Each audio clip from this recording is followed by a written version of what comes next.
Modern-day Minecraft has a bunch of problems. In my opinion, some of the biggest ones are cheesable boss battles, abysmal optimization, and the end being super boring. I have neither the ingenuity nor critical thinking to solve these problems, so I'm going to make some up and then pretend to solve them.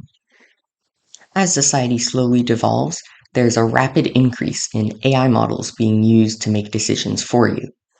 I'm not quite smart enough to code my own machine learning algorithm, but I am smart enough to add this new block to Minecraft, the randomizer.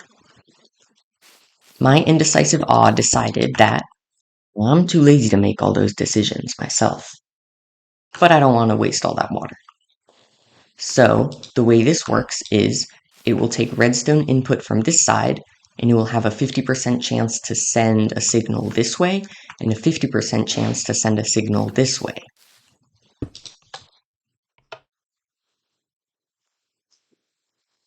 Now, if you aren't satisfied with the answer, you can tip the odds, which will increase the likelihood of the redstone signal being sent one way and decrease the odds of it going the other way.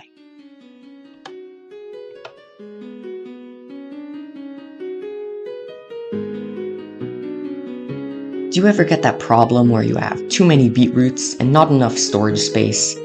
Yeah, me neither. That's a really weird problem to have. But I still fixed it. I've added a new block called the Crate of Beetroots. Except guess what? It doesn't only work for beetroots, it also works with cod, salmon, apples, carrots, potatoes, and beetroots. So you can have all of your items compacted and stored much more efficiently. Okay, I know I said that all of the blocks were going to have a job, and that's why it's called Bloccupations, but I did also add a few building blocks, just because I thought that there weren't enough blocks of that color. There's amethyst bricks, which come in normal, chiseled, stairs, slab, and wall variants. Packed ice, which comes in normal, chiseled, stairs, slab, and wall variants as well. And mossy mud bricks, which once again come in the same variants.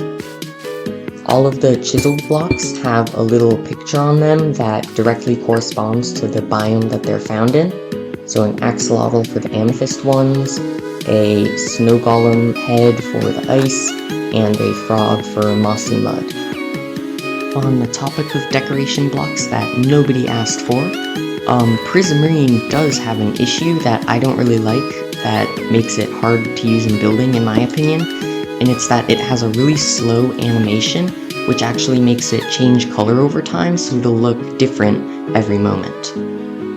I have added a solution to that, where you can combine it with either kelp to get green prismarine or lapis to get blue prismarine, which are basically two new prismarine variants that have the color scheme of each color of prismarine, but don't change, so you can get the nice blue or the nice teal without having to have the other one. Another problem that like 4 people have is that if you want to make a checkerboard floor, it has to be a pretty big floor to actually get that checkerboard pattern. Luckily, I once again have a solution to a non-existent problem. You can combine 2 coal and 2 quartz, like so, to make a checkerboard block, which is just a smaller checkerboard floor. Something else that's pretty irritating is when you have a ton of junk and you just want to dump it all in lava really fast. Luckily, Minecraft has a solution. You can see here I have a dropper, which is dropping a bunch of items into lava and getting rid of them. However, it's going to take a really, really long time because it's slow.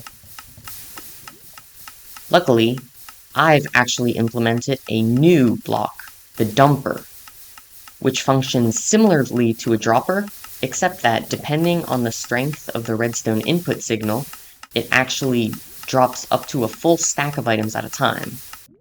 So this dumper is loaded up with stacks of junk items, and if I place a button here and press it, because the button is directly adjacent to the dumper, it drops a whole stack of items. if we weaken the redstone signal with a bit of redstone dust, then it won't drop a whole stack of items. You can see it only dropped half of the stack of wheat seeds. If we weaken the redstone signal even more, by extending it even further, then you'll see that it dropped even fewer beetroots. It's always irked me that in Minecraft, if you want to have a full block light source, you will need to either go to the Nether or loot an ocean monument. There's not really an early game alternative. So to fix this problem that isn't really a problem and nobody cares about, I have added a new block, the Big Lantern.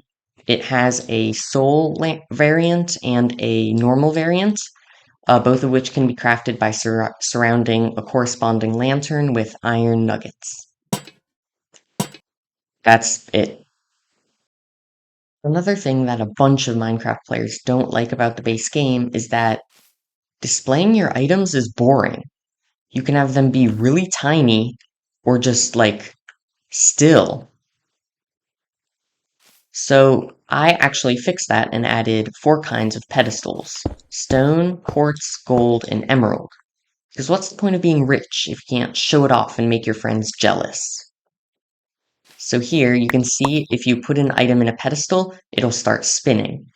And it does this with normal items and also blocks and really anything. So you can just have all your items displayed to show off to your friends. Okay, so these next few items don't actually solve an issue with Minecraft, but I did think they were cool and pretty, so I added them. Inside of forest biomes, you'll be able to find some new blocks generating. You'll be able to find pale butterfly bushes in the pale garden. You'll be able to find warm butterfly bushes in warm biomes, cool butterfly bushes in cold biomes, and vivid butterfly bushes in tropical biomes like jungles. These blocks actually function similarly to the firefly bush, however, they do have custom particles. Pale butterfly bushes will spawn grayscale butterflies like in whites and grays and blacks. Warm butterfly bushes spawn pinks, reds, yellows, and oranges.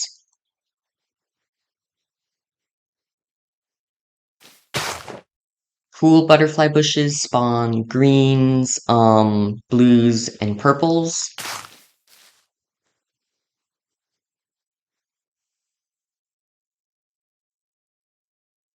And vivid butterfly bushes spawn really vibrant, vivid butterflies like in limes and bright orange and magenta.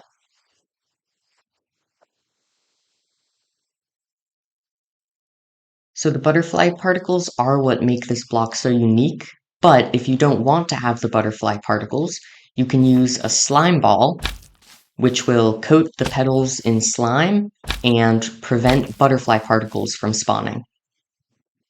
If you want to undo this change, you can just use a honey bottle. And the particles will begin spawning again. Another issue that literally not a single person has is that it's really, really irritating to clean up large amounts of lava. Which is why I made it so that inside most Bastion loot chests, you'll be able to find a new block, the Nether Sponge. What makes the Nether Sponge different from a normal sponge is that instead of soaking up water, it will soak up lava. And when it does so, it will change into this new variant, the Magmatic Nether Sponge, which can then be crafted with a bucket into a bucket of lava and a normal Nether Sponge. Now, if I were you, I'd be thinking, in fact, I'm not you, and I still think that.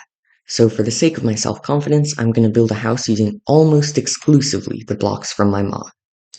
Now the first part of any good Minecraft build is the floor plan, so I outlined a large square with amethyst bricks because I think that they're pretty. Then, I filled it in using checkerboard blocks because I kind of added them solely to be used as floors. I extended the corners up a few blocks to finish the frame, and decided to make the walls blue because there are more blue blocks than any other color in the mod. I tried to give it some texture by randomly placing several types of blue blocks. Unfortunately, there aren't really any blocks that would be reasonable as windows, so I just left them open. I repeated that on the other walls. And then just stood here doing absolutely nothing for some reason. Then I started on the front of the house. And I actually had a cool idea for the doors. Instead of the traditional double doors, I added 2 doors that aren't adjacent, and I planned to put a randomizer underneath, because now another block from my mod is being utilized, and because every time you open your doors, there's going to be a little rush of that sweet, sweet gambler dopamine.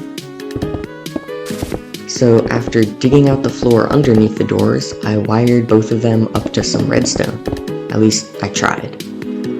I'm not super good at redstone though, so once I covered it up and made a little path with mossy mud bricks, it didn't exactly work.